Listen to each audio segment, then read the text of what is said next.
Perubahan Rancangan Pembangunan Jangka Menengah Daerah (RPJMD) Kota Gorontalo yang telah berproses cukup panjang dan mengikuti tahapan penyusunan sesuai Permendagri Nomor 86 Tahun 2017 telah sampai pada tahap akhir untuk persetujuan bersama Perda tentang perubahan RPJMD oleh DPRD Kota Gorontalo.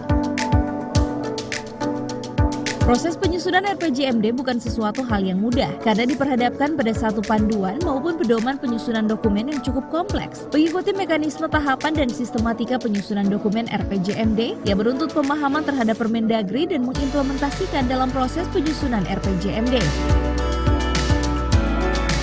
Dari aspek substansi materi yang terkandung dalam perubahan RPJMD terkait perubahan mendasar pada RPJMD Kota Gorontalo tahun 2019-2024 disebabkan dua hal, yakni ditetapkannya Aturan Presiden Nomor 18 Tahun 2020 tentang Rencana Pembangunan Jangka Menengah Nasional (RPJMN) tahun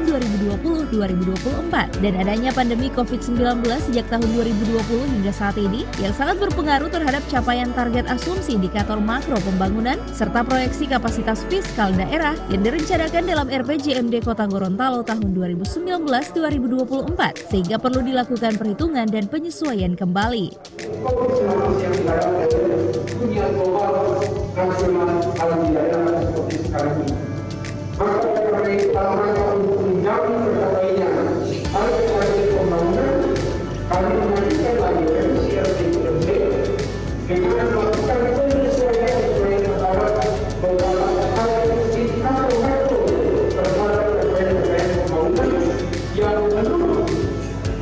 Evaluasi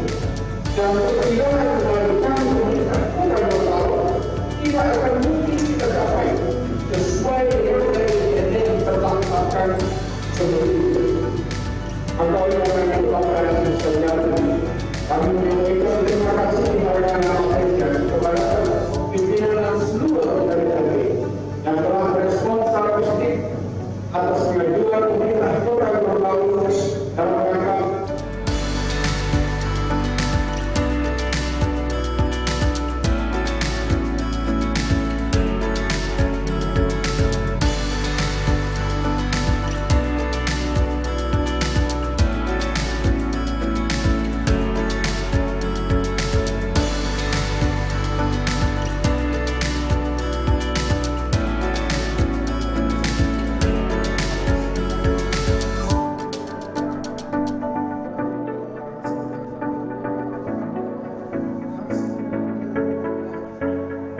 Tim Liputan Advertorial Mimosa TV.